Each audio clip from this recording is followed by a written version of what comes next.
HLB가 2.66% 하락으로 37,500원 앞에서 또다시 조정을 보여주었습니다. 지속적으로 강조드렸던 37,500원을 포함해서 최근 출량파가 제안한 변곡점의 정교함을 정리해서 안내드렸었는데 못 보신 분들은 전일 업로드한 영상을 참고하시기 바랍니다. 전일 방송에서 37,500원 구간의 저항력이 상당 부분 감소되었다고 말씀드렸는데 저항력이 약해지기는 했지만 지금까지 변곡의 기준으로 작용했던 구간이었기 때문에 제약바이오의 약세와 함께 공매도의 저항으로 하락에너지가 조금 증폭되었다고 이해하시면 되겠습니다. 다만 저항력이 예전만 못한 것도 사실이기 때문에 이전처럼 단기 저점까지 힘없이 하락할 가능성은 확률적으로 낮다고 할 수 있습니다. 기본적으로 35,000원의 강한 지지력이 있는 상황에서 NDA 신청과 더불어 34,500원에는 거래량을 동반한 장대양봉이 대들보처럼 아주 듬직하게 버티고 있기 때문입니다. 이러한 이유로 627이나 216처럼 인위적으로 대형 악재를 유발하지 않는다면 해당 구간 아래로 하락할 가능성은 상당히 낮을 것으로 추정할 수 있는 것입니다.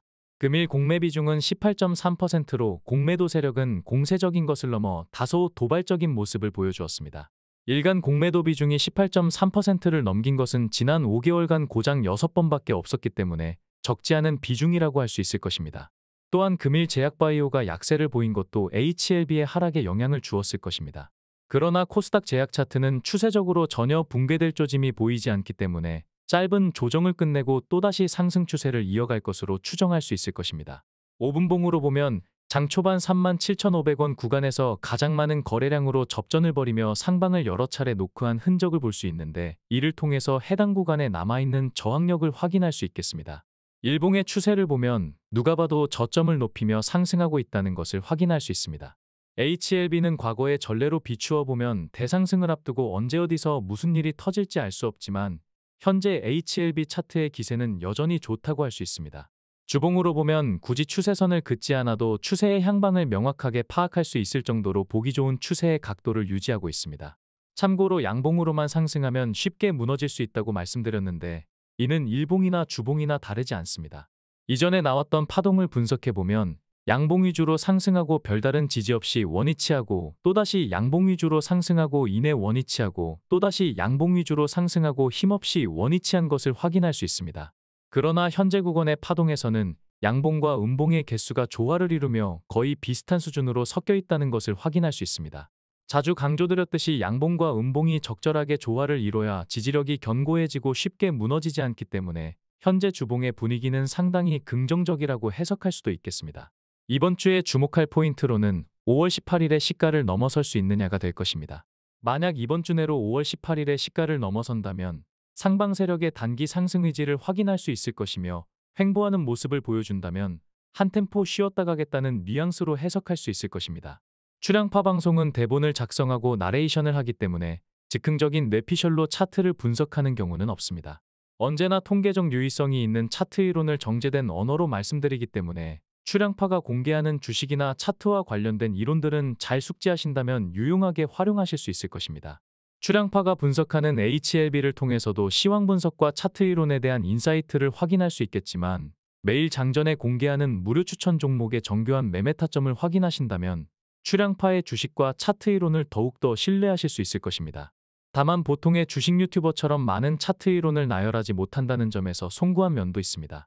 그러나 서점에 널려있는 주식이론서나 주식 유튜버들이 활용하는 주식과 차트 이론들의 상당수는 대부분 통계적 유의성을 잃고 진작에 주식판에서 퇴출된 무의미한 이론들이 대부분이라는 것을 느끼신다면 여러 면에서 생각이 많이 달라지게 될 것입니다. 특히 주식 유튜버나 주식 전문가들이 차트 분석을 할 때마다 거론하는 이동평균선은 차라리 참고하지 않는 게 나을 정도로 엉터리 정보가 널려있는 게 현실입니다. 개인 투자자들이 신봉하다시피 하는 5일선과 21선은 지수 차트 외에는 개별 종목에서 활용하는 방법이 과거와 전혀 달라졌음에도 여전히 과거의 이론으로 잘못된 정보를 남발하는 주식 유튜버나 주식 전문가들을 너무나 흔하게 볼 수 있기 때문에 각별한 주의가 필요할 것입니다.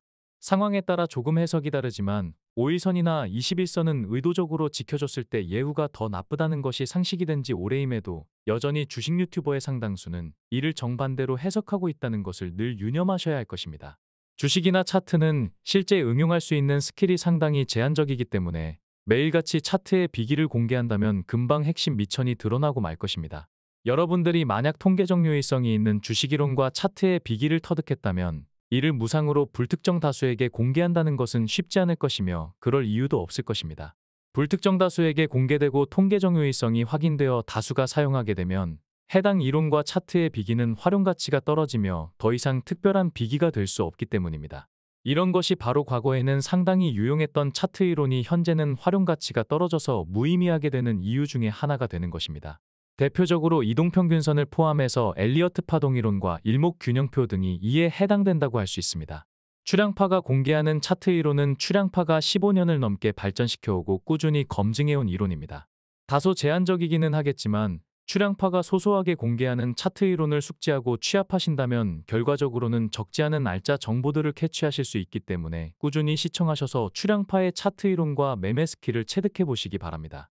얼마 전에 댓글을 통해 추량파 구독자 수를 다른 유튜버의 구독자 수와 비교하며 추량파를 얕잡아보는 개념 없는 글을 남기신 분이 계셨는데 주식 분석가의 가치가 현재의 구독자로 평가할 수 없듯이 정보의 가치는 양이 아니라 질이라는 것을 늘 유념하셔야 할 것입니다.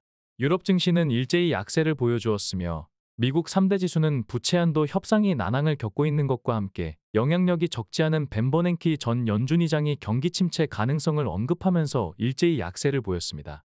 여기에 중국에서 코로나가 확산되고 있다는 소식으로 모더나가 급등했다는 것도 약세의 원인으로 작용하였습니다. 우리 증시를 포함하여 아시아 주요국들은 대만을 제외하고는 약세로 마감하였으며 중국 증시는 코로나 확산에 대한 우려감으로 낙폭을 더욱 확대하였습니다.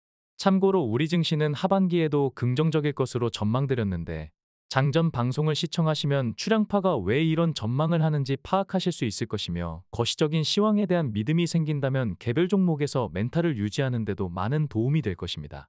코스피는 하루하루 바뀔 정도로 섹터 간 빠른 순환매를 보이고 있다고 여러 차례 강조드렸는데 오늘은 오랜만에 음식료품의 매수세가 유입되었으며 건설업 또한 강세를 보였습니다.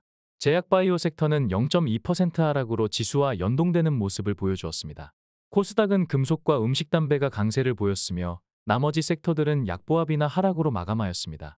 제약바이오 섹터는 0.52% 하락으로 역시나 지수와 연동하는 흐름을 보여주었습니다. 며칠 전에는 HLB 차트가 지수업종을 한 차례 교차 상승하기도 했었지만 이내 연동하는 분위기로 전환되었습니다.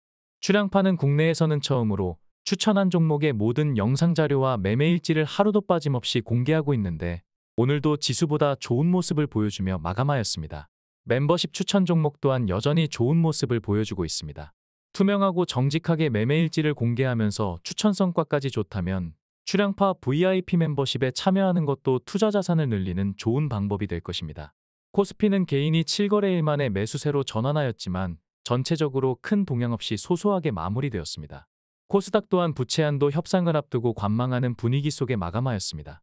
외국인은 6거래일 연속 현물 시장을 매수한 것은 물론이고 선물 시장에서도 소소하게 매수세를 유지하며 여전히 긍정적인 뷰를 유지하고 있습니다.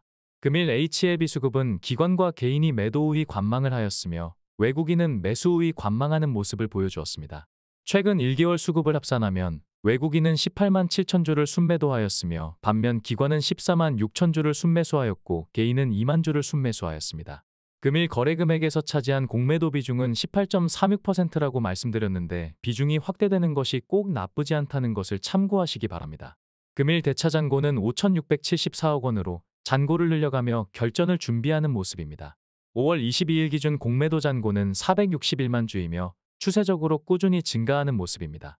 오늘의 HLB를 총평하자면 추량파가 강조드렸던 35,700원에서 저항을 받고 있지만 저항력이 예전만 못하기 때문에 크게 우려할 필요는 없을 것입니다. 일본과 주봉의 추세가 여전히 견조하기 때문에 627이나 216처럼 인위적인 악재를 유발하지 않는다면 당분간 현재 추세를 유지할 가능성이 크다고 할 수 있겠습니다.